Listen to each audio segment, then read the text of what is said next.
Quero compartilhar hoje sobre o remédio para a ansiedade. Eu sou tão alienado que eu estou mais interessado nas casas de milagre. Tão alienado que eu sou, que eu estou interessado em gente que vai nascer de novo e vai ser transformado na sua natureza, vão se tornar filhos de Deus. É tão alienado que eu sou. Eu creio muito que a igreja é a noiva da divindade e que eu fui chamado para ajudar a prepará-la para aquele dia, para o encontro nos ares. E enquanto eu estiver por aqui, quando você vier aqui domingo, eu vou falar para você essas verdades, porque eu fui chamado para isso. Eu quero ser encontrado fiel, fazendo o que eu fui chamado para fazer. Quantos dizem amém? Alguém me mandou uma mensagem, na verdade foram vários irmãos que mandaram uma mensagem, com a seguinte colocação: pastor, eu tomo remédio para ansiedade, fui diagnosticado com ansiedade. Agora você disse domingo passado que ansiedade é pecado. Então, pastor, eu estou em pecado? Ok, essa é uma boa pergunta. Ela envolve muitas nuances. Primeira coisa, por detrás dessa pergunta existe uma crença. Qual que é a crença? A crença de que você não tem escolha. Já ouviu isso em relação a outras coisas? Eu não tenho escolha. Desde que eu me entendo por gente, eu sou assim. Já ouviu isso em algum lugar? Se você não conseguir entender o que eu estou falando, não vai ter graça a piada. Desde que eu me entendo por gente, eu tenho atração por isso.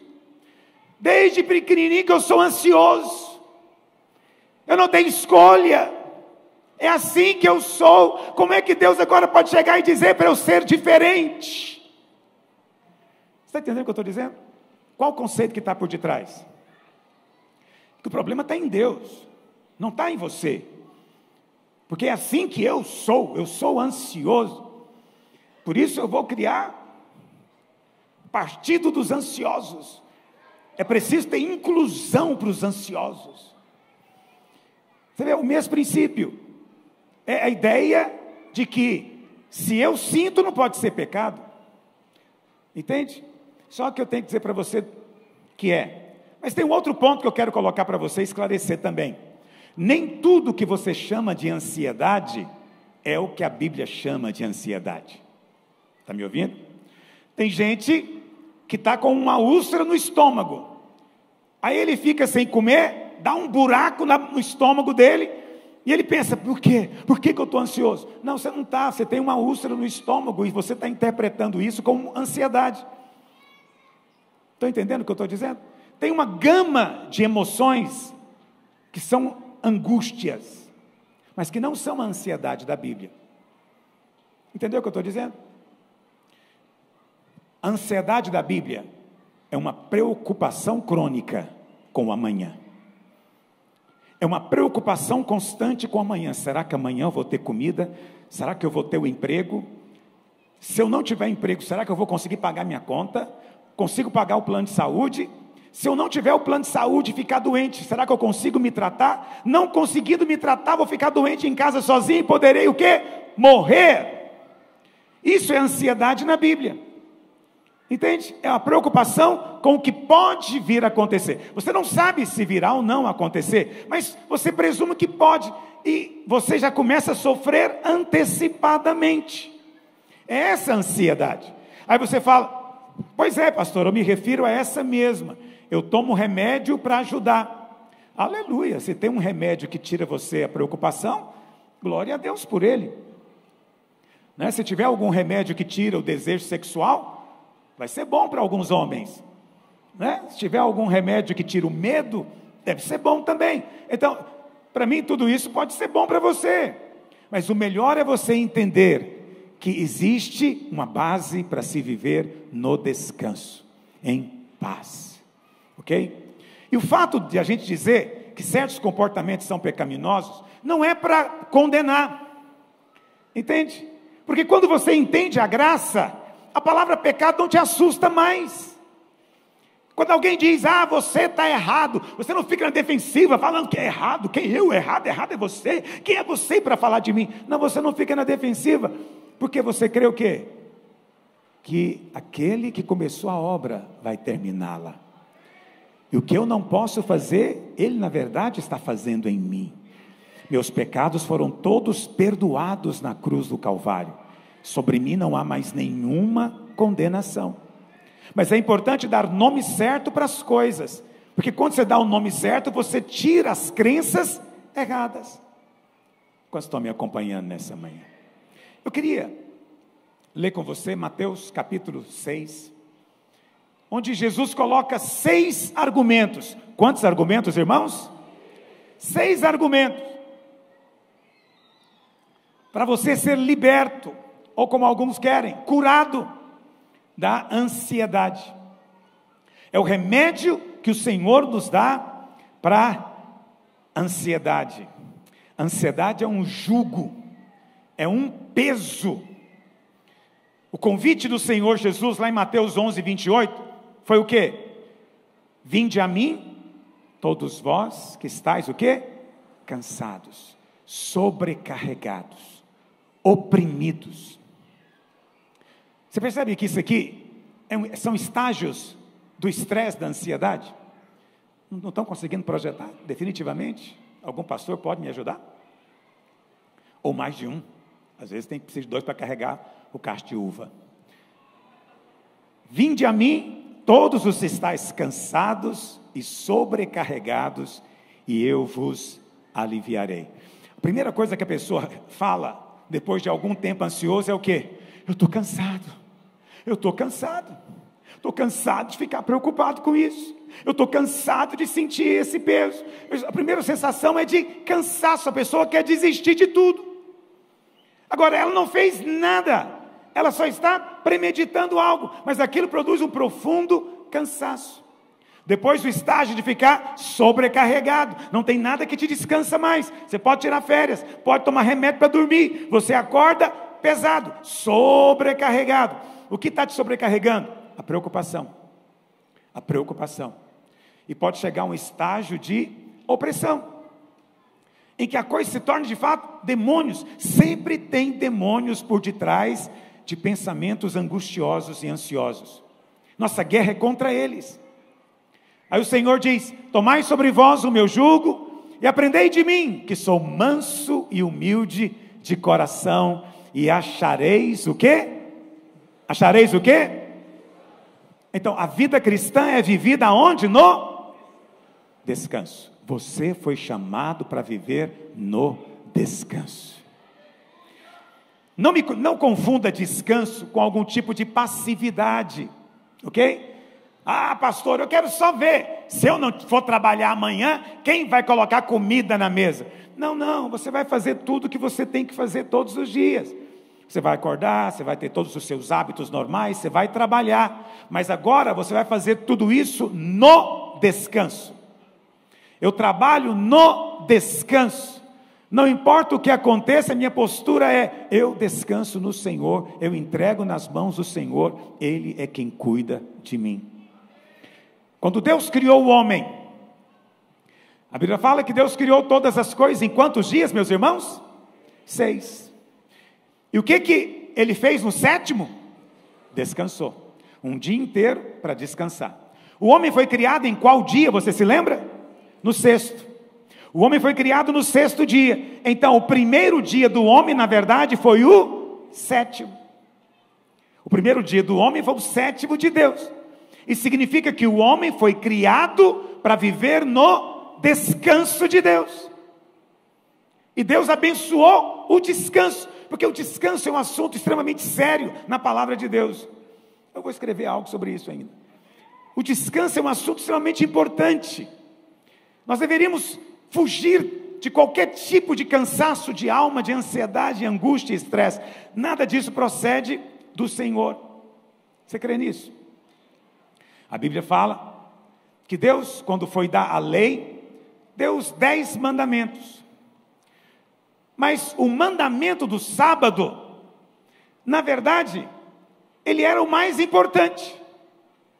Era o mais importante. A Bíblia fala que quando Deus resolveu mandar o povo para o cativeiro, O Senhor os mandou por 490 anos, perdão, 70 anos.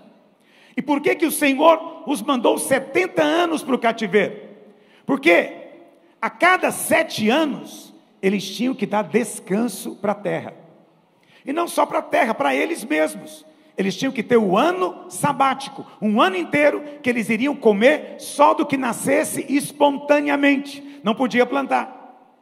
Acontece que eles ficaram 490 anos sem cumprir o descanso da terra. Deus então depois pega todos os anos, que dá 70, que é um a cada 7, 70 anos e tira a nação da terra. Não ficou ninguém. Deus tirou todo mundo de lá, levou para o cativeiro e falou: agora a terra vai descansar. 70 anos a terra descansou, para te mostrar a importância que Deus atribui ao descanso. E você vê, o povo tinha outros pecados, tinha idolatria, passou a adorar outros deuses. O povo tinha problema com dinheiro, com usura, né, até mesmo com roubo. O povo tinha problemas com adultério. O povo tinha problemas de honrar pai e mãe. Havia problemas em todos os mandamentos. Mas o mandamento que provocou, né, o exílio foi não guardar o sábado. E você sabe, guardar o sábado é o mandamento único da lei de Moisés. Nunca houve nenhum outro povo, em nenhuma outra época, que teve uma lei de descanso. Nunca tinha tido. E todos os que vieram depois só fizeram por influência judaico-cristã. Agora já repararam como muitos também hoje desprezam o descanso? É claro que o Senhor Jesus é o nosso descanso hoje, não é? Mas a igreja passou a se reunir aos domingos. Por que a igreja se reunia aos domingos e não mais aos sábados, como era comum na sinagoga judaica? Porque o domingo foi o dia em que o Senhor ressuscitou. E domingo é o 8º dia, que nos fala de um novo começo.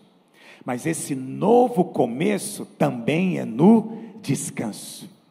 Quando Deus terminou a sua obra criada, Ele então chama o homem para o seu descanso, lá em Gênesis. No Novo Testamento, quando o Senhor Jesus diz, está consumado, Ele está dizendo, a nova criação está pronta, a obra da redenção está completada. Ele vem então agora e nos convida para o seu descanso. Você foi chamado para o descanso, porque a obra já está feita, está consumada. Quantos estão me acompanhando nessa manhã? Mas o Senhor Jesus falou 6 argumentos. Eu quero ir lendo e compartilhando com você. Vamos lá, Mateus 6, 25 até o verso 34, diz assim: por isso vos digo, não andeis ansiosos pela vossa vida, quanto ao que haveis de comer ou beber, nem pelo vosso corpo, quanto ao que haveis de vestir. Não é a vida mais do que o alimento, e o corpo mais do que as vestes? O primeiro argumento do Senhor é o seguinte: você vence a ansiedade quando você entende o valor real das coisas. Enquanto não entendemos o valor real das coisas, nós ficamos ansiosos. O que o Senhor está dizendo? Você está preocupado com o que você vai comer amanhã, mas isso é irrelevante. O seu corpo está bem, você é saudável, é isso que importa. A sua casa é abençoada, você está rodeado de bênção, mas você está preocupado por algo que é irrelevante. Até porque se você ficar um dia sem comer, nem vai fazer um grande efeito assim na sua vida. Então, dá valor certo para as coisas. Tem coisas que são pequenas, as pessoas dizem que são grandes, mas a Bíblia diz que elas são irrelevantes. Aquilo que está te preocupando, o que é realmente? O que realmente está no seu coração quando te dá uma angústia? É a opinião dos outros? É o que os outros vão dizer caso as coisas aconteçam da maneira como você está pensando? O que é que realmente está pesando o seu coração? Então, na Bíblia, essa coisa de perspectiva é uma chave espiritual. Jesus disse, se os seus olhos forem bons, tudo mais vai ser bom. Mas se você olha e enxerga de maneira diferente do que a palavra de Deus ensina, aquilo vai produzir problema. Sempre que Deus quer operar na sua vida, primeiro Ele te leva a descansar. Está me ouvindo? Descansar. Às vezes pessoas vêm para eu orar, mas elas chegam para mim ansiosas, angustiadas. Ai, pastor, por favor, ora por mim, eu não sei o que vai acontecer. Eu sempre digo, não adianta eu orar, porque a bênção só flui no descanso. Você precisa, junto comigo aqui, esquecer, descansar, respirar fundo e largar para lá. Pastor, isso me soa como uma irresponsabilidade, talvez uma santa irresponsabilidade. Está dizendo, eu não sou mais responsável, o meu pai agora é o responsável por essa questão. O Salmo 23, já percebeu como a bênção só flui no descanso? Como é que é o Salmo 23? Verso 1 diz o quê? O Senhor é meu pastor, nada me faltará. Vamos lá, tem como projetar? Verso 2, Ele me faz o que, meus irmãos? Ele faz o que? Repousar. Te lembra o que? Descanso. Ele me faz repousar em pastos verdejantes. Depois ele me leva para junto de águas de... Você vê, antes que o pastor possa realmente abençoar o seu rebanho, ele faz o que? Ele dá pastos para repouso e águas de descanso. E depois ele refrigera a alma. Então, antes que você possa desfrutar realmente do pasto verdejante, das bênçãos que Deus tem para você, você precisa dessas duas coisas: descanso, refrigério. No Salmo 91, como é que é o primeiro versículo? Nós vivemos tempos de pandemia e ansiamos por proteção, mas olha o que diz: o que habita no esconderijo do Altíssimo faz o que, meus irmãos? Ele faz o que? Ele descansa na sombra do Onipotente. Aí você pode declarar: praga nenhuma chegará à minha casa, cairão 1000 ao meu lado, 10 à minha direita, eu não serei atingido, né? Nem que venha a peste durante o dia, a mortandade que assola meu dia, né? Porque os seus anjos dará ordem a meu respeito. Por quê? Porque eu habito no esconderijo e descanso. O Senhor só pode operar enquanto você descansa. E o descanso é o descanso da graça. Preste atenção, eu não quero que você vá para sua casa angustiado, dizendo: mas eu não consigo, o pastor diz que eu tenho que descansar, mas não tem jeito. Tem jeito, basta você entender o remédio do Senhor. Muda a sua perspectiva, veja as coisas na ótica de Deus. Há muitas coisas que você atribui grande valor, mas que não tem tanto valor assim. O corpo é maior do que a comida. A sua casa é maior do que o seu emprego. A sua saúde é melhor do que a sua comissão. Aprenda a dar valor no que tem valor. E deixar em segundo lugar aquilo que deveria ser sempre isso, segundo lugar. Mas o Senhor continua. Olha o que Ele diz no verso 26. Observai as aves do céu. Mateus 6, 26. Observai as aves do céu. Não semeiam, não colhem, nem ajuntam em celeiros, contudo vosso Pai Celeste as sustenta. Porventura não valeis vós muito mais do que as aves? Segunda maneira de você vencer a ansiedade, que Jesus ensinou, é que você vence a ansiedade quando você entende o valor que você tem diante de Deus. Uma coisa interessante nos evangelhos é que a maior parte dos milagres que o Senhor Jesus fez de cura, Ele fez no sábado. Depois você checa. Ele entrou na sinagoga, tinha um homem que estava com a mão ressequida. Ele chama ele para o meio e fala: estica a mão. Quando o homem estica, ele é curado imediatamente, e era dia de sábado, diz a Bíblia. Outro dia ele entrou na sinagoga, uma mulher curvada, que não conseguia se levantar há 18 anos. Ele chama ela para o meio novamente, e era dia de sábado, e todo mundo queria ver se ele ia fazer aquilo no sábado, e ele vem e cura a mulher, no sábado. Por quê? O Senhor está contando para nós, Ele está passando, os milagres também são parábolas, entendeu? Encenadas para nós. O Senhor está nos contando uma mensagem de que todo milagre que Ele quer fazer na sua vida, Ele vai fazer no descanso. Mas o ímpio tem receio disso. Ele acha que se perder a preocupação, ele perdeu o foco. Se ele parar de pensar no problema, Deus também vai parar. Não, quando você entrega o problema, Deus trabalha para você. Quando você segura o problema, Deus fica parado enquanto você tenta fazer. Deixa o Senhor trabalhar para você. Que Deus há como nosso Deus, que trabalha por aquele que neles esperam. Você tem um Deus que trabalha para você. Você sabe, Jesus nunca ficava apressado. Uma vez perguntaram para Jung, um discípulo de Freud, e disseram para ele: Jung, você não acha que a pressa é maligna? Ele disse: de jeito nenhum, a pressa é o próprio maligno. Eu acho que ele está certo. E eu tenho um princípio comigo: se a decisão tem que ser tomada agora, eu já sei a resposta, é não. Se o vendedor diz: se você não comprar agora, vai ter uma tabela nova, depois você conseguir comprar, a resposta que eu dou é não.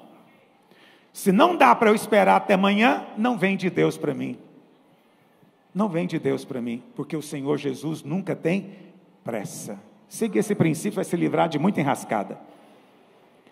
A Bíblia fala que um dia Jesus vinha andando e um homem, chefe da sinagoga, chamado Jairo, veio correndo para ele e falou: mestre, vamos comigo na minha casa, a minha filhinha de 12 anos está terrivelmente enferma, à beira da morte. A Bíblia fala que o Senhor Jesus não apressou, continuou andando com ele. Aí, diz a Bíblia, que apareceu uma outra mulher na história. E essa mulher, diz a Bíblia, ela estava há 12 anos com uma hemorragia.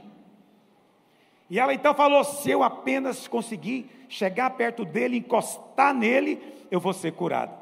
Mas Jesus estava, uma multidão ao redor dele. Mas aquela mulher, com toda a sua fraqueza, ela ajoelha ali, se arrasta e consegue tocar na roupa do Senhor. O que o Senhor faz nessa hora? Para. Você tem que imaginar a cena. Como é que você acha que Jairo ficou? Ô Jesus, para não, Senhor. Calma, alguém me tocou, ai meu Deus. Como assim, Senhor? Olha a multidão te tocando. Não, eu senti que de mim saiu o poder. Quem foi que tocou? Senhor, minha filha, olha minha filha. Aí a mulher pega e fala: fui eu. Aí o Senhor fala: amém, pode ir embora. O que o Senhor fala? Qual que é a sua história? Ah, meu Deus, é isso, eu estava doente 12 anos, gastei tudo que eu tinha com os médicos, tal, tarará, tererê. E você sabe, tem gente que é prolixo. Já viu gente contando história? Ninguém mais do que eu sabe isso. Quando alguém me manda uma mensagem de áudio, meu coração já bate. Porque o que ele podia dizer em 4 linhas, ele gasta 15 minutos. E ele começa dizendo: pastor, perdão pelo áudio. Eu falo: não está perdoado, não está. Aí ele fala: é que você tem que entender tudo. Mas o tudo dele tem que contar desde quando ele nasceu. Aí ele vai contar tudo para mim. Eu não sou Jesus. Glória a Deus que o Senhor quer ouvir a sua história. Mesmo quando tem um outro que está morrendo logo ali, o Senhor fala: o que você tem? Isso, depois de ouvir a história toda, eu imagino Jairo estava angustiado. Aí o Senhor fala para ela: vai, a tua fé te salvou. Aí chega alguém falando para Jairo: pode deixar o mestre em paz, sua filha já morreu. Imagina a descarga que ele não teve emocional na hora. Morreu. Ah, foi tarde demais, nós demoramos muito para chegar. O que o Senhor fala para ele? Não tema, crê somente. Não tema, crê somente. Só está dormindo. Você sabe, não ficar ansioso com medo de morrer é uma coisa, mas agora já chegou a notícia: morreu. Mas ainda assim, o Senhor está no meio das causas aparentemente perdidas. A Bíblia chega que o Senhor chega lá e cura. Olha que história mais demorada. Se fosse qualquer um de nós, ia sair correndo para resolver o problema. Mas o Senhor nunca tem pressa. Está me ouvindo o que eu estou dizendo? Ele não tem pressa. Pastor, já tem muito tempo que eu estou passando por essa luta. Ele não tem pressa. E é possível que ele espere tudo parecer perdido para um milagre ser maior ainda. Em 1985, saiu um edital para um concurso no estado. Eu fiz segundo grau na escola técnica, e o concurso era para cartógrafo. E eu pensei comigo, eu quero fazer faculdade, meu emprego não é legal, esse emprego vai ser legal. Na época, era o equivalente hoje, provavelmente, a uns 3 salários mínimos, 3 ou 4.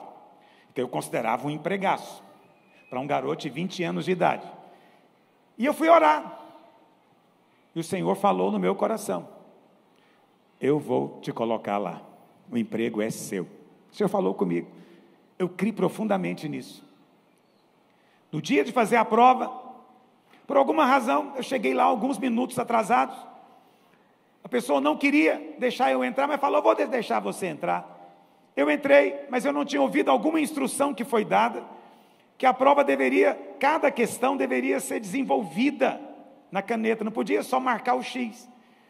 E eu marquei o X, e eu tenho certeza absoluta que eu acertei, mas como eu não fiz como foi orientado, eu fui desclassificado.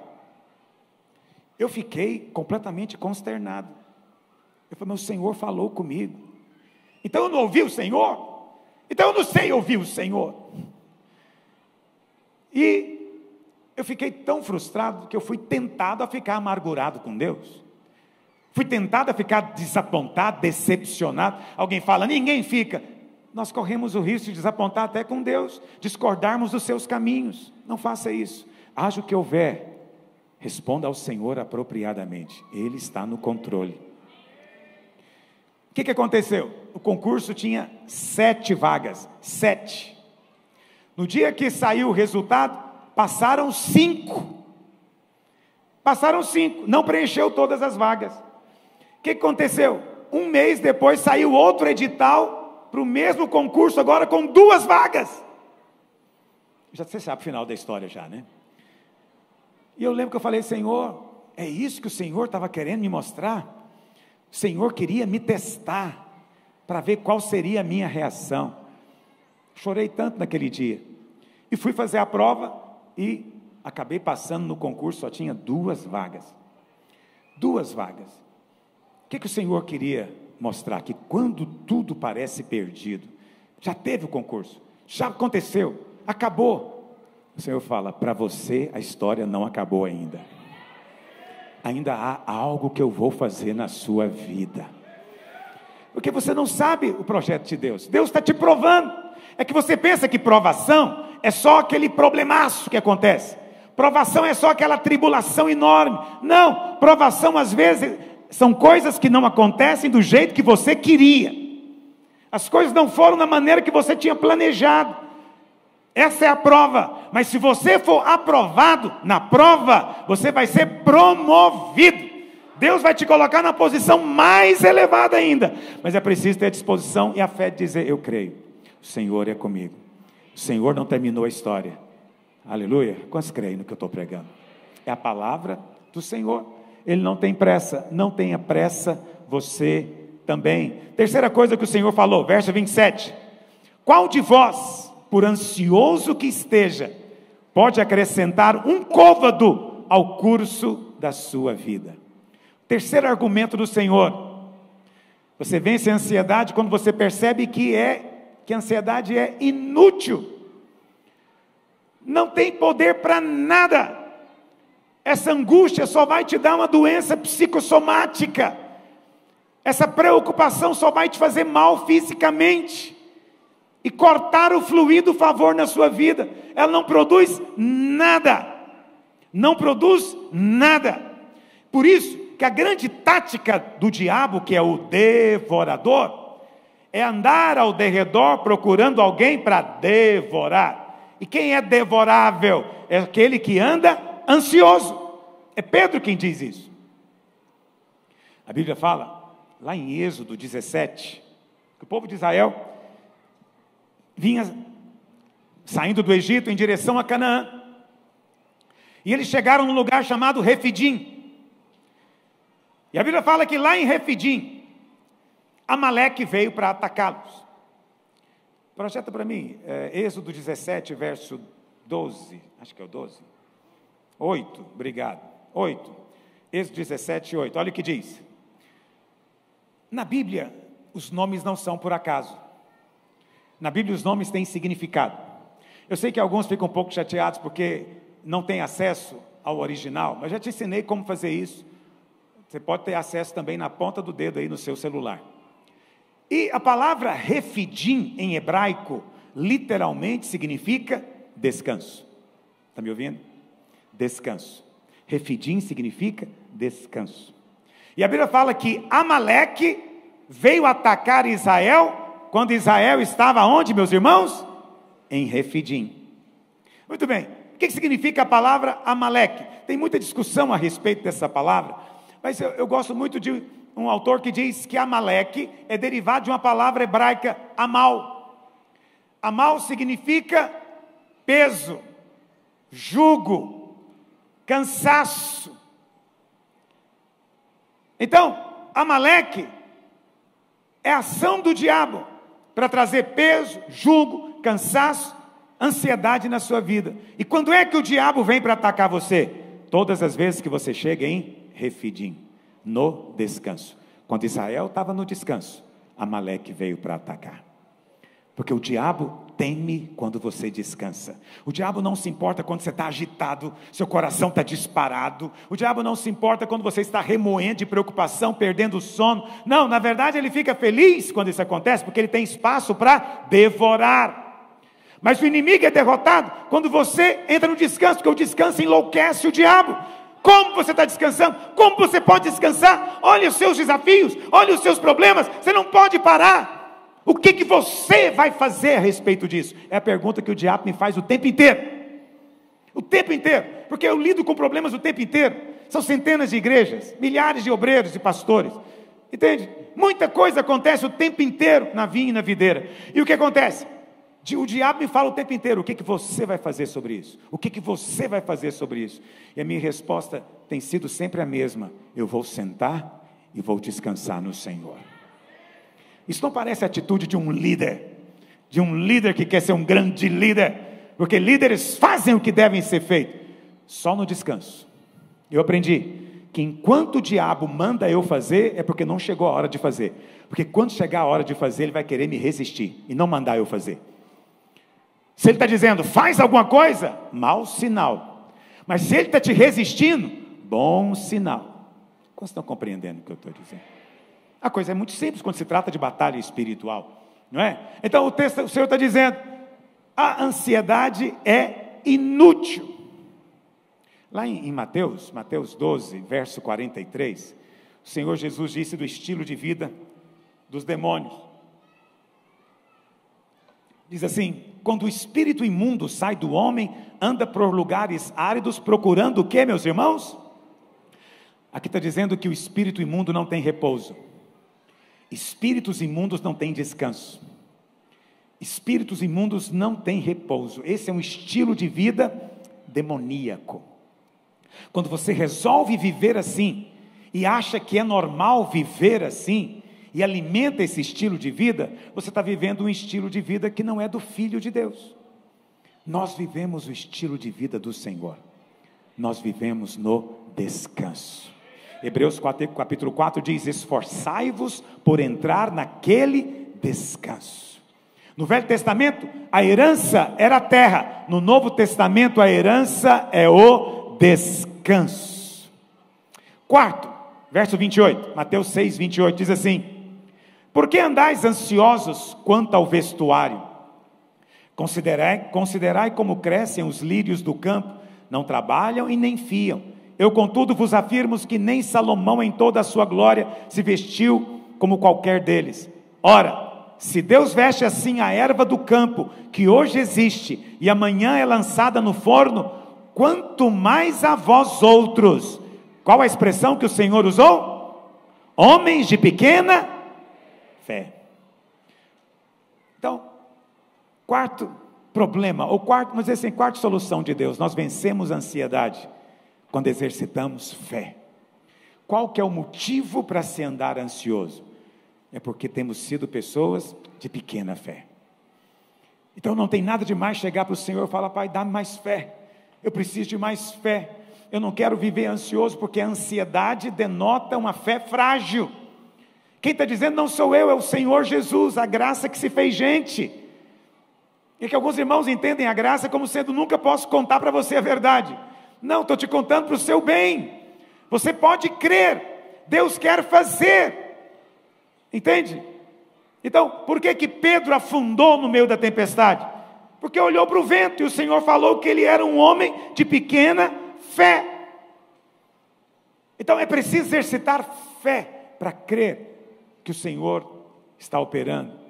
E é muito importante que você entenda o estilo de vida que o Senhor tem para nós. Lá em Isaías 30, verso 15, Isaías 30, verso 15. Olha o que diz: porque assim diz o Senhor Deus, o Santo de Israel: em vos converterdes e em sossegardes está a vossa salvação, e na tranquilidade e na confiança a vossa força. Quantos querem viver esse estilo de vida? Mas para isso você precisa crer. Pastor, crer em que especificamente? Olha para cá. Quando você está passando pelo vale, você não sabe o que Deus está fazendo. Deus não tem obrigação, e normalmente Ele não te conta. Você já viu a história de Jacó e José? A Bíblia fala: Jacó amava o seu filho José mais do que todos os outros filhos dele. E um dia, os outros irmãos, tomados de inveja, simularam que José tinha morrido. Pegaram a roupa de José e sujaram com sangue. E disseram para o seu pai: olha aí, achamos a roupa do seu filho, parece que foi atacado por animais selvagens. Então eles não disseram que sim nem que não, só disseram que a roupa foi achada. A conclusão foi o Jacó que tirou. Então meu filho morreu. Jacó entrou num luto, numa angústia tremenda. Tem noção do que Jacó passou? Jacó ficou angustiado agora com o outro filho mais novo, Benjamim, que ele não deixava nem sair de casa. Jacó estava passando por um vale escuro. Mas Deus estava parado, meus irmãos? Não, a Bíblia fala que enquanto isso, José foi vendido, na casa de Potifar. Lá ele prosperou. É verdade que um dia a mulher de Potifar quis seduzi-lo. Por causa disso ele foi para a cadeia, mas até na cadeia ele prosperou. Então Deus estava fazendo, até que José tornou-se primeiro-ministro no Egito. Uma história longa estava acontecendo, durou 13 anos. 13 anos Deus não estava parado, 13 anos Deus estava fazendo. Mas Jacó sabia disso, irmãos? Jacó sabia o que estava acontecendo? Nós sabemos, porque nós estamos lendo a história, mas Jacó não sabia. Jacó não sabia o que estava acontecendo. Ele só podia fazer o quê? Crer, continuar crendo, perseverar em crer, mesmo quando ele não entendia. E ele não entendeu nada. E sabe o que é mais interessante? Deus também não explicou nada para Jacó. Deus não falou para ele: calma Jacó, seu filho não morreu não, eu estou operando. Deus falou isso? Nada, o céu ficou em silêncio com Jacó.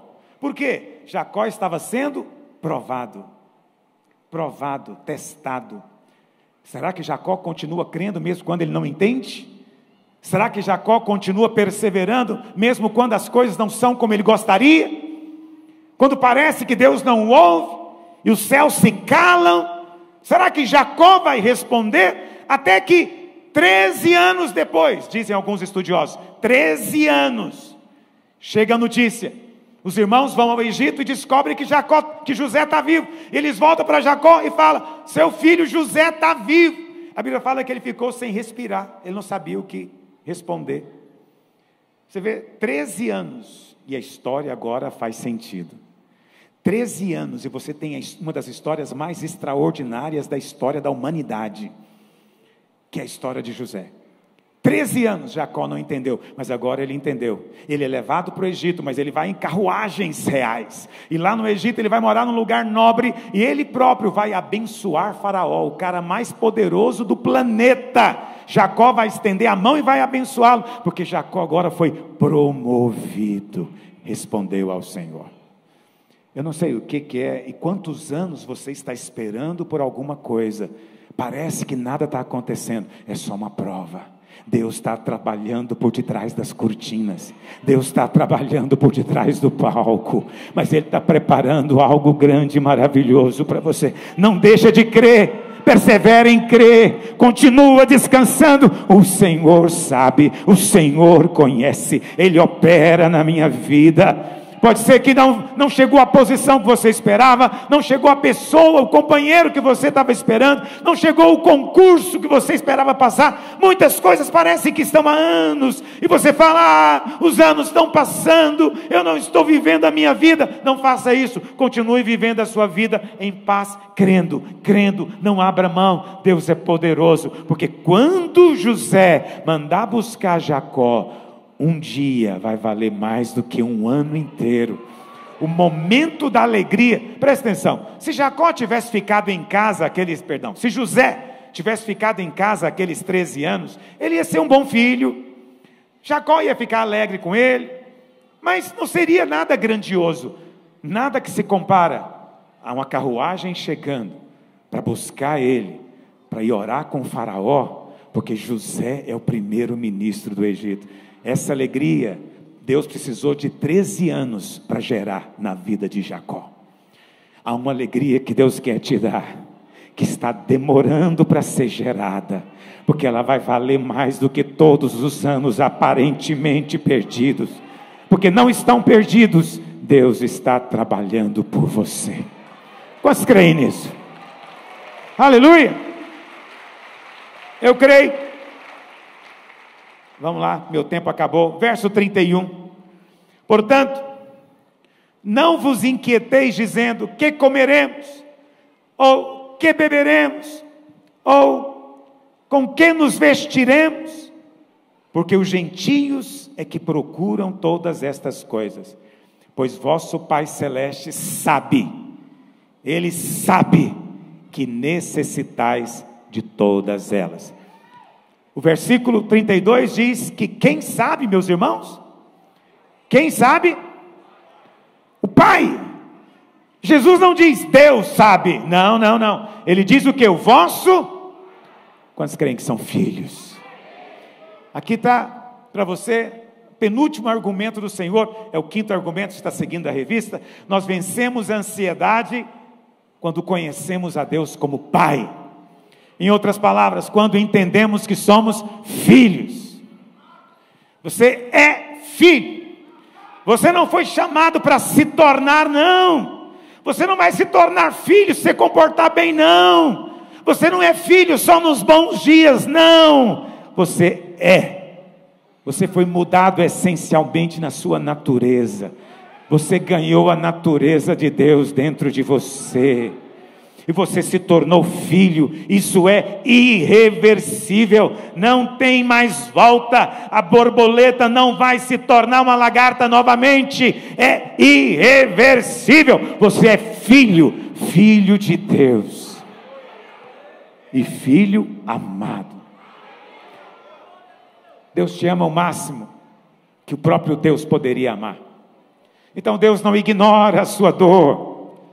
Você pode chorar à vontade, Deus não ignora as suas lágrimas. Está me ouvindo? Eu não estou dizendo para você que você tem que ter esse ou aquele comportamento. Não, apenas creia que você é filho. E o grande sinal do filho é que filho sente segurança.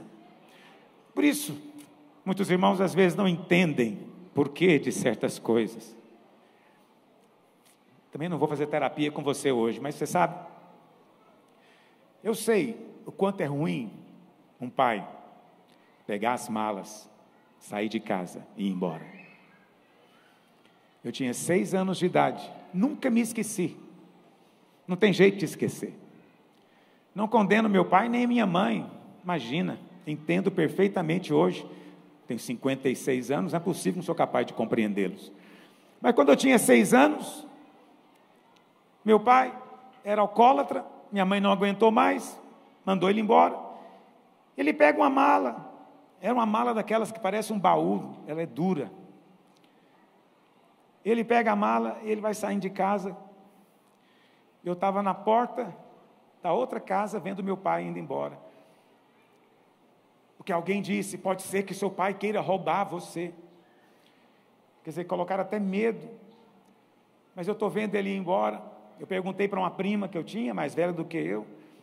Eu falei, mas ele vai embora, quem vai cuidar de mim? Quem vai cuidar da família? Ela falou, não preocupa não, sua mãe dá um jeito. Eu senti uma profunda insegurança, que só quem passou sabe o que eu estou dizendo. É uma sensação completa de ninguém para te ajudar. Por isso o divórcio não é a vontade de Deus, mas eu entendo que às vezes é inevitável. Não estou aqui para julgar divorciados, tá bom? Não julgo você. Eu entendo perfeitamente, mas acredite em mim, a sensação de insegurança vai perseguir você por anos da sua vida. Porque a coisa mais importante no filho é que filho não tem medo. Filhos não têm medo. Quem diz isso? A palavra de Deus. Romanos capítulo 8, verso 15, diz assim: porque não recebestes o espírito de escravidão para viverdes outra vez atemorizados, assustados, em pânico, mas recebeste o espírito de filiação, baseado no qual clamamos, Abba, Pai. O seu Pai não te deixa, nunca te deixarei, jamais te abandonarei. Porque ainda que uma mãe se esqueça do filho que ainda mama, ainda que isso acontecesse, diz o Senhor, eu porém não me esquecerei de ti. Eis que trago gravada nas palmas da minha mão o teu nome. Essa é a única coisa feita por homens no céu. Lá no céu tem uma coisa que os homens fizeram. São os cravos na mão do Senhor que Ele preservou. Porque é uma maneira dele ler o seu e o meu nome. Sendo Ele este Pai, descansa. Descansa porque Ele está com você hoje. E amanhã Ele vai estar também. Você não tem que preocupar hoje. E amanhã não terá que preocupar novamente. Porque Ele vai estar com você no começo. E Ele já está com você no fim. Ele já sabe todas as coisas. Deus está fora do tempo. A gente não entende isso. Mas para Deus, a sua história já acabou. Para Deus, você já está no céu, sentado no trono, reinando com Ele. Para nós estamos aqui, porque nós vivemos no tempo. Mas Ele já conhece o fim da história. Alguém me perguntou esses dias, numa reunião de pastores, e o Senhor me deu uma resposta. Ele perguntou, pastor, como é que a gente faz assim na prática, para não ficar ansioso? Eu falei, o único jeito é você ler o final da história antes. Você já fez isso alguma vez? Antigamente, hoje eu não leio mais romances, infelizmente ou felizmente, não sei, mas eu li antigamente. Quando eu achava o romance muito tenso, sabe o que eu fazia? Eu ia lá no fim para ler o fim. Quantos já fizeram isso? Mas vou te contar um outro segredo. É segredo que eu só faço sozinho. Nem com a minha mulher eu faço, que ela não deixa. Quando eu vou assistir um filme, que eu acho o filme muito tenso, eu passo para frente para ver o final. Se o final não for legal, eu não vejo. Mas se o final for bom, vamos assistir o filme. Mas não vai ter emoção. Eu sei que tem gente que gosta de ter emoção. Eu gosto de saber o fim antes. Mas eu quero contar para você que Deus é um destruidor de final de histórias. Já está escrito o final da sua história. Você pode ir lá e folhear na sua Bíblia o final, para ficar em paz hoje. Ele está lá no final com você. Filhos serão glorificados. Filhos serão levados para viver eternamente com o seu Pai. O final da história está escrito já. O seu final está determinado. Vai lá e olha. Quem olha o final antes não anda ansioso por coisa alguma, porque ele já sabe o que vai acontecer. Por isso eu não fico preocupado com o mundo. Vai ter uma revolução. Pode ter o que quiser, pode ser que a coisa vai ficar muito pior do que está. Mas sabe uma coisa? Eu não me preocupo, porque eu li o final da história. Eu conheço o final da história. Quem me contou sabe, porque ele escreveu tudo. Porque no seu livro está escrito todos os seus dias, cada um deles escrito quando nenhum deles havia ainda. Então ele conhece o final da história. Quantos querem ver o final da sua história? Só vou te dizer uma pista: o final é bom, o final é feliz. Deus tem pensamentos bons a seu respeito. Para encerrar, verso 33, o texto diz: por isso, buscai, pois, em primeiro lugar, o seu reino e a sua justiça, e todas estas coisas vos serão acrescentadas. Então você vence a ansiedade, buscando em primeiro lugar o reino de Deus e a sua justiça. Buscando o reino de Deus e a sua justiça. Precisamos definir os termos aqui. O que é o reino de Deus? Romanos 14, verso 17, Paulo diz o que é o reino. Ele diz: porque o reino de Deus não é comida nem bebida, mas justiça, paz e alegria no Espírito Santo. O reino de Deus é justiça, paz e alegria no Espírito Santo. Mas é interessante que Jesus separou a justiça. O Senhor disse: busque o reino e depois também busque a justiça primeiro. Muito bem, qual é a justiça do reino? A justiça do reino são os seus atos de obediência? A justiça do reino é quando você obedece os mandamentos? Não, a justiça do reino é o dom da justiça. Aquele que não conheceu o pecado, Deus o fez pecado por nós, para que nele fôssemos feitos o quê? Justiça de Deus. A justiça de Deus hoje é a justiça de Cristo que Deus coloca em você. Então preste atenção, a lógica é muito simples. De manhã, quando você for orar, não ore pelo pão, nem pela bebida. Ore primeiro, declarando: eu sou justiça de Deus em Cristo. Porque se você entender a justiça do reino, todas estas coisas te serão acrescentadas. Não é maravilhoso isso? Pastor, é errado eu orar pelo pão e a bebida? Não, claro que não. Você pode orar, mas antes disso, em primeiro, declare: eu recebi o dom da justiça. Não estou aqui confiado no meu merecimento, estou aqui confiado na justiça dele. Entendeu? Porque quando você faz isso, você ganha fé para qualquer coisa. Se você chega diante de Deus sem entender que ele é Pai, você chega só diante de um Deus, você tem medo, porque você nunca sabe se satisfez a Deus completamente. Pode ser que você falhou em alguma coisa, mas quando você chega sabendo que ele é o seu Pai, a relação é totalmente diferente. Mesmo que você esteja com áreas ainda para serem corrigidas, você descansa. Seu Pai vai corrigir e vai depois avançar com você. A mesma coisa acontece com a justiça. Se você chega confiado na sua justiça própria, você não tem fé. Será que eu vou ganhar essa bênção? Não sei se eu mereço, não sei se eu fiz por onde, não sei se eu obedeci tudo. Mas se você chega confiado na justiça de Cristo, Cristo já obedeceu completamente, Cristo já cumpriu as condições de Deus. Quando você chega confiado nele, Deus não tem alternativa a não ser ouvir você, por causa da justiça. Quantos estão entendendo o que eu estou dizendo? Mas é interessante que vou encerrar só falando isso para você. O verso seguinte, verso 18, diz assim: aquele que deste modo serve a Cristo. Que modo? Entendendo que o reino de Deus é justiça, paz e alegria. Então preste atenção, você não está aqui para andar ansioso, Você está aqui para desfrutar de paz. Você não está aqui para andar debaixo de jugo, você está aqui para desfrutar de alegria. Então, a cada manhã, eu vou buscar esse reino, que envolve paz e alegria e justiça.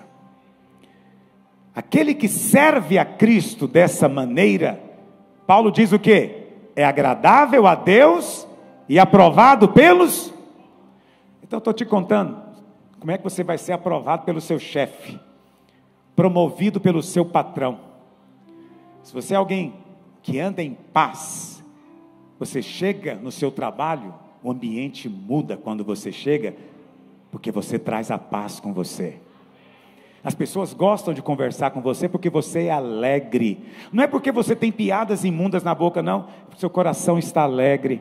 Você até conta piadas, mas não aquelas, porque você está alegre. E as pessoas falam, chegou, ele chegou, é tão bom conversar com ele, porque ele é tão tranquilo, cheio de alegria. E por que ele tem essa paz e essa alegria? Porque ele descansa na justiça do reino. Não sou eu, é Cristo. Ele é a minha justiça, eu sou aceito, eu sou ouvido, Deus me ouve. Por isso, ele é aprovado pelos homens. Os homens olham para ele e aprovam. E Deus, quando olha para ele, sente-se bem. Eu me agrado dessa maneira.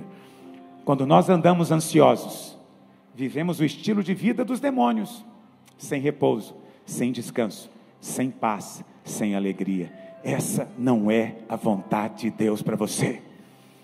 Você foi chamado para desfrutar de descanso. Quantos querem viver assim nesses dias? Sabe o que eu amo na palavra de Deus? É que a palavra de Deus não é simplesmente chegando e dizendo, é assim. Não, o Senhor Jesus te colocou 6 argumentos. Ele chamou você para raciocinar com Ele. Ele falou, vamos ter bom senso juntos. Para que viver desse jeito? Ele nos contou o caminho. Quantos querem seguir o caminho do Senhor? Fique em pé onde você está. Aleluia. Semana passada eu fiz essa oração, vou fazer de novo. Entrega é a oração certa para fazer quando você está ansioso. Entrega para o Senhor. Se amanhã você pegar de volta, entrega de novo. Se depois de amanhã você ser tentado a pegar de volta, entrega de novo. Essa é a nossa vigilância. Está me ouvindo? Sem condenação. Luta contra a ansiedade, declara ela sua inimiga. Amaldiçoa a ansiedade. Você não tem que viver. Há descanso para você. Você sabe, tem gente que nem dormindo descansa. Tem gente que o sono dele é atribulado. Nem dormindo descansa. É preciso descansar primeiro no Senhor. E alguém me perguntou, pastor, como é que é a oração de entrega? Eu não sei, não tem muito o que saber.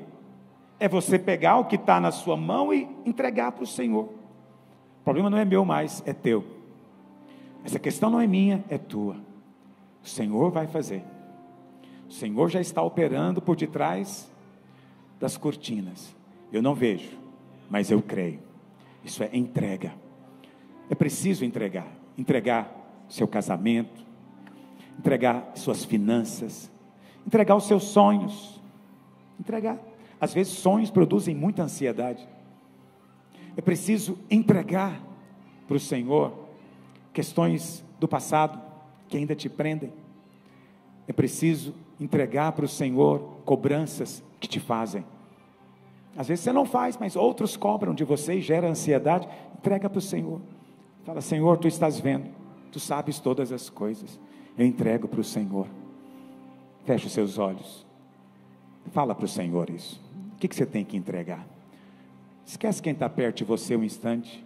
Você não tem que falar alto, mas é preciso ter uma atitude deliberada. Entrega para o Senhor agora. Deixa Ele mover na sua vida. Aleluia. Aleluia. Entrega todo o peso, toda a ansiedade, todo o fardo. Você foi chamado para o descanso. Não tenha mais medo, você é filho. Descansa em fé. Há um Deus que trabalha por você, porque te ama. não é por merecimento, é pela justiça do reino. É pela justiça do reino. Vivemos nesse descanso que traz paz, gera alegria. Em nome de Jesus eu oro agora. Toda seta do diabo que está oprimindo na mente, pensamentos e crenças que são enviados para trazer ansiedade, eu libero agora que o escudo da fé cancela essas setas em nome de Jesus. Pai, eu oro nessa hora, cobre os teus filhos com o sangue do Cordeiro, livra-os de toda palavra de medo e de condenação a respeito do futuro. Ó Deus, que o coração de cada um seja agora fortalecido, confirmado, com a forte convicção do Espírito, de que eles foram gerados e agora são filhos, e o Senhor cuida, o Senhor tem cuidado e vai continuar cuidando, e nada acontece fora da tua permissão. Pai, abre-lhes o entendimento espiritual, a compreensão do céu, para que descansem, desfrutem de paz, em o nome de Jesus, amém e amém. Vamos participar da mesa do Senhor agora, enquanto nós cantamos um cântico. Segure com você o pão e o cálice, até que possamos confessar juntos. Cobre-me com tuas mãos, com poder, vem me esconder, Senhor. Se o trovão e o mar seguindo vem, sobre a tempestade eu voarei, sobre as águas tu também és rei. Descansarei, pois sei que és Deus. Minha alma está, minha alma está segura em ti. Sabes bem que em Cristo firme está. Sim, Senhor. Se o trovão e o mar seguindo vem, sobre a tempestade eu voarei, sobre as águas tu também és rei. Descansarei, pois sei que se o trovão e o mar, se o trovão e o mar seguindo vem, sobre a tempestade eu voarei, sobre as águas tu também és rei. Descansarei, pois sei que és rei. Descansarei, descansarei, pois sei que és rei. Descansarei, pois sei que és Deus. Diga, minha alma está segura em ti, Senhor.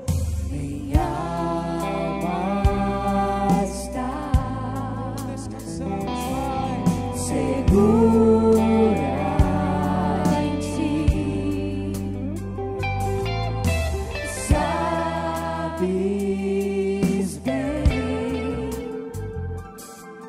que em Cristo firme está. Sim, Senhor. Se o trovão e o mar seguindo vem, sobre a tempestade eu voarei, sobre as águas tu também és Deus. Descansarei, pois sei que se o trovão e o mar, se o trovão e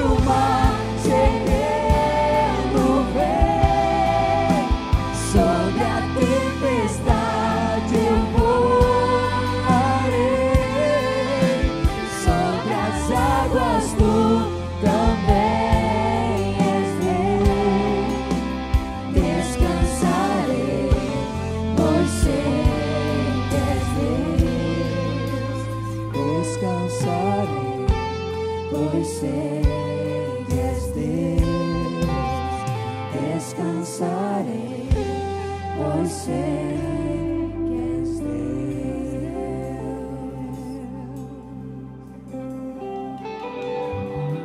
Aleluia. Aleluia. Alguém que não recebeu o pão ou o cálice? Aleluia. Todos receberam. Pastor Gustavo, Pastor Walter vão fazer a confissão do pão e do cálice. Mas antes disso, feche os seus olhos por um instante. Apenas diga para o Senhor: eu como de ti, eu bebo de ti. Tu és a minha vida, meu desfrute, meu suprimento, meu prazer. Tu és tudo na minha vida. Tu és o pasto verdejante. Tu és a fonte das águas tranquilas.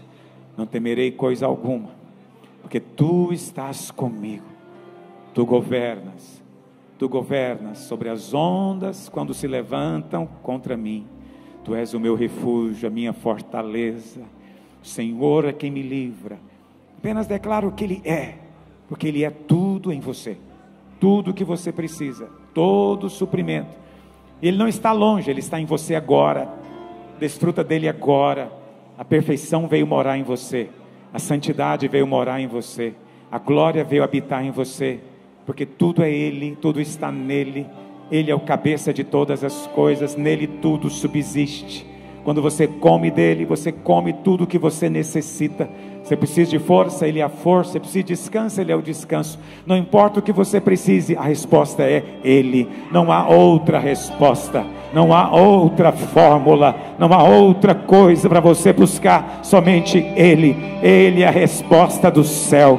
Ele desceu do céu e agora habita dentro de nós, está em nós agora.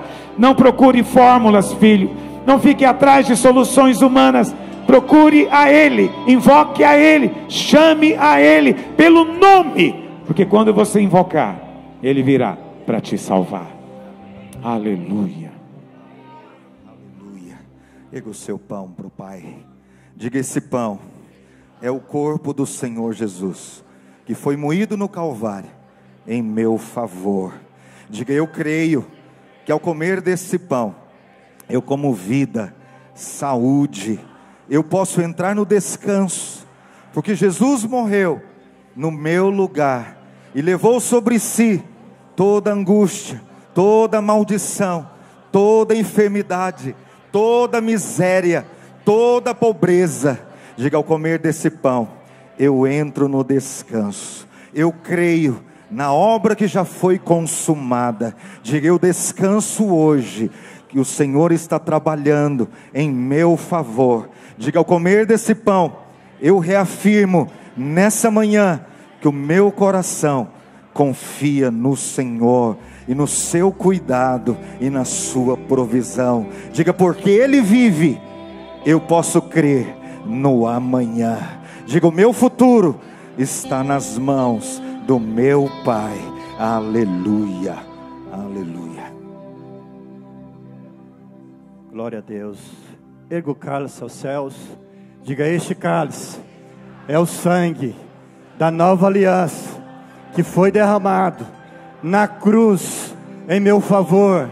Diga: todas as vezes que eu tomo desse cálice, eu estou recebendo vida de Deus. Diga: sobre mim já não há mais nenhuma culpa, nenhuma condenação, nenhuma acusação, porque hoje eu tenho paz e alegria, porque o Senhor Jesus pagou todo o preço. Diga: toda ansiedade é lançado fora, porque o Senhor é bom. Diga: eu tenho um Pai que cuida de mim todos os dias. Aleluia. Glória a Deus. Glória a Deus. Coma do pão, beba do cálice. Ao fazermos isso, estamos encerrando a nossa reunião. Tem uma semana debaixo do favor e no descanso do Senhor. Deus abençoe a cada um.